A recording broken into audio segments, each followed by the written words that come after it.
If you're a Jeep enthusiast and you're looking for some tips and some tricks how to save time and save money and still get your project done the right way, you're going to want to hear what I have to say.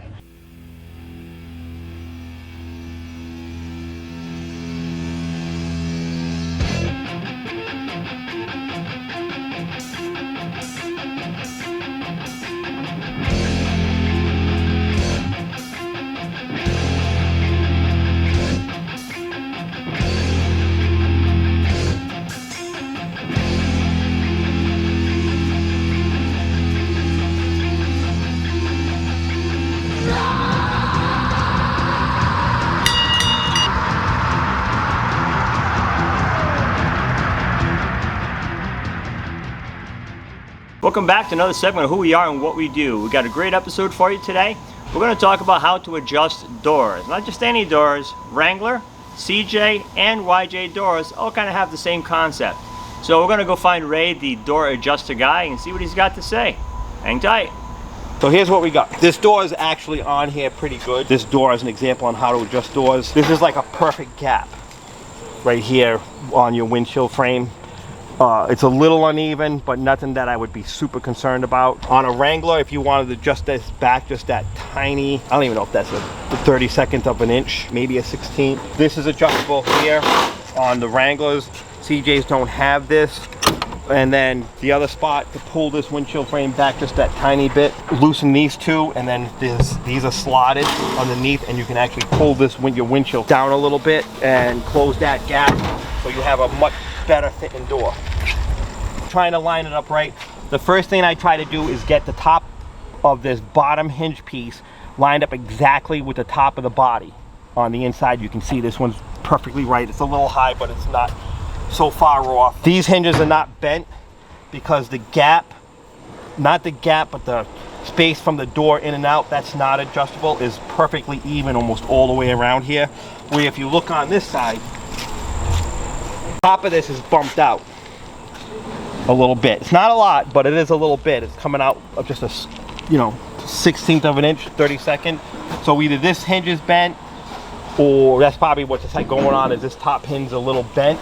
If you look at it from up top, you can see it does bend out here regularly, but you can see where it looks like it's bent out right here in the light. And it's just letting the door be spaced too far out from the body.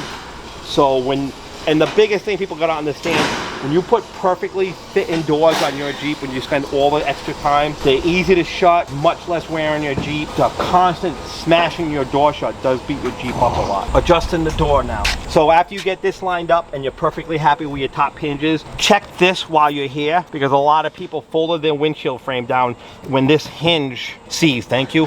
And then what happens is, but it's not completely seized, so when they folded the windshield frame down, they bent it a little bit before it started moving, and they bent it back up, and it actually pulls this whole top hinge that way some and opens a gap that allows water to get into your radio, and then you wonder why you're going through radios like crazy. You got a leak in your dash, and you're burning out your gauges. Hinge looks perfect. This looks pretty much close to perfect. The gap is nice. One thing I want to point out too, the door doesn't really shut all the way. That time it didn't. So like what people do is they do this, do this, do this, slam it hard, and you can see the body moving. The reason that's happening, there's rust here, there's a lot of flex here, and people constantly do this, do this, do this. They're wearing their Jeep out. What I normally do is I'll take a little piece of metal in here and just weld it. I'm gonna use my hammer as an example. It completely stops that flex. Absolutely no flex. And shutting the door is no longer a project. Like you can, with very little effort, you can shut the door and this body doesn't flex here. Doesn't beat the snot out of this important area of your body, because the constant flexing is what allows little cracks to get there, then water gets in there, then get rust. When you're doing this for a customer especially, this is how they want their door to shut. Who wouldn't want their door to shut like that, as opposed to... So here are the tricks. A lot of people think coming at these things with an impact gun is not a bad thing. That's the worst, because the second you strip out a screw, you're screwed. So I would definitely see if they loosen up by hand first, which these did. We already played with it, unfortunately, before we knew I was doing this. Still show you what we normally do. Obviously, heat's the last resort. Don't want to mess up your paint. Anything you do is going to slightly mess up your paint anyways. And if you're doing a freshly painted Jeep, don't overly tighten this thing the first time thinking you got it right, because then after you have to move it, you'll mess up your nice paint job and touch up. Bill whacks it with the hammer, but to do less damage, I kind of whack a hammer with the hammer. I feel I got more control that way to loosen them up. It works on windshield hinges too. Like these haven't been out. So these haven't been loosened before by us. Kind of missed it a little bit. Could have been a little more careful. Anyone knows they don't generally come out like that. If you're still having a problem before they heat, this is the next best option over an impact gun. It is actually an impact driver. What happens is when you hit it, the spring action in it, and it actually turns this a little bit every time you whack it with the hammer. That time I missed. So that went. See, that didn't go.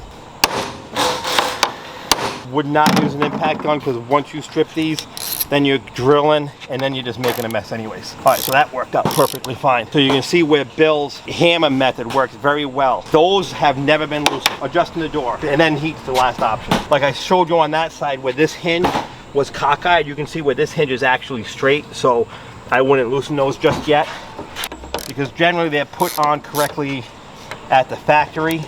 Now you can see the door. You can see on the paint where the hinge moves, how it's adjustable. A lot of times your striker's off also. A lot of times the striker, that's wicked nice because I put that hammer there. A lot of times, see, it's a little low. A lot of times you'll go to unloosen the striker. That strips out inside. A little trick I've learned, especially if it's just a little bit. You can see a little bit where the striker has been hitting this inside plate. So it means it's out just a little too far. You can take a shim out, or you can whack it in with the hammer and bend that striker a little bit. I've never had problems doing that. I'm even gonna move it up. Oh, it actually is loose. It actually moved up on its own. So I moved this striker up, bent it in a little bit. So if you look here now, the door, this bridge, whatever, detail line, yeah, is lined up perfectly. A little, like it's a skosh high, but I'm not going to worry about that because it looks pretty spot, dude. Yeah, I mean, I'm cool with that. And then what I do is I kind of look here, it's a little low, and you can see even here it's a little low. So we're going to pick this up. Obviously this would be easy if you actually had four hands, right? Yeah, I don't have a person to help. But obviously, if you have a CJ, you don't have this bar, have that luxury of being able to hold up by the bar. But you got to make sure there's a bolt settled and you're happy with the way it looks. I'm holding the door up and I made sure both hinges were down. You can tighten one hinge and one hinge can be up. See the space there? All the weight's in the bottom hinge, so constantly open and shut, and it's going to prematurely wear this. Eventually the door is going to sink. You want to make sure both hinges are in contact at that spot. So I'm happy with the height right there. Knock that down, make sure it's touching. Obviously you can use a rubber mallet so you're not chipping paint. We're not worried about chipping a paint on a Jeep or tearing apart.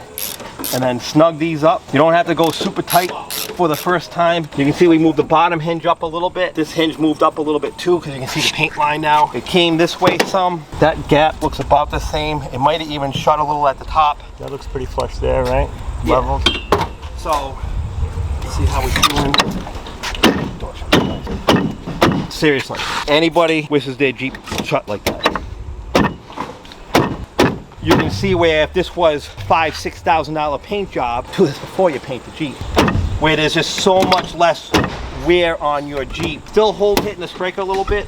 That might be a little high. Test that down again. This striker's loose. Yeah, see, that's nice. I'm gonna tighten this one up. Don't want this to move too much. I want it to pivot from here because I'm happy with this gap. There's some common sense involved. Because I'm happy with this gap here, I just want this door to pivot a little bit right at this spot, so I'm going to leave that hinge tight. That one bolt. Loosen all of these. Oh, you know what? That striker is loose.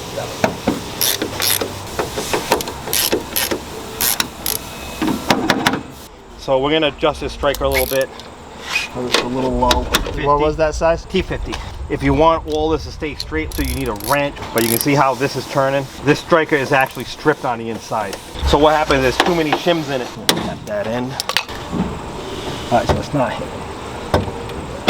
How nice that shot's, dude. Yeah, I'm not gonna go super crazy. if I was doing this for a customer, I'd still just try to get it up that hairline. That's why I don't build Jeeps no more, because I'll spend 2 hours, 3 hours over like a 32nd of an inch. From factory, they were never this close. This is the way the doors should shut on your Jeep. That way you don't have to slam your Jeep door anymore. That's brilliant. That's it. I think we covered everything. If you have any questions, if I missed something, just get back to me online. All right. And that's it. Can't lay. So this was Ray, the door fixer guy. That concludes today's segment, Who We Are and What We Do. Thank you, Ray, the door adjuster guy, for spending some time with us and teaching us and going over the different ideas and concepts on how to adjust doors. If you found this video useful in any way, shape, or form, don't forget to subscribe. Hit that subscribe button. And also, ring that bell so you can get all notifications as soon as the new videos go up. Remember, we're not here just to provide good entertainment. We can also fulfill all your Jeep needs at deadjeep.com, and also look us up at Deadjeep Parts on eBay as well. Thank you as always. Keep Jeeping. Stay safe.